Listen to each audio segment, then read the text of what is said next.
All India time.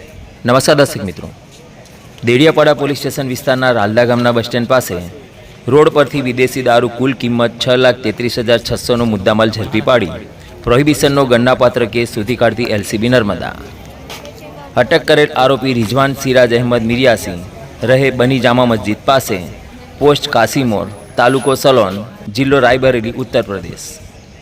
કામગીરી કરનાર police અધિકારી તથા કર્મચારી Shri R G Chaudhari police inspector LCB Narmada, Shri J R. Damor police sub inspector ASTU Narmada, અન્ય head constable Yogeshbhai Baldevbhai LCB Narmada, Vijaybhai Gulabsinh LCB Narmada, Ishwarbhai Vasrambhai LCB Narmada, Dhavalbhai Harishbhai LCB Narmada. Report Iqbal Solanki, Dediapada.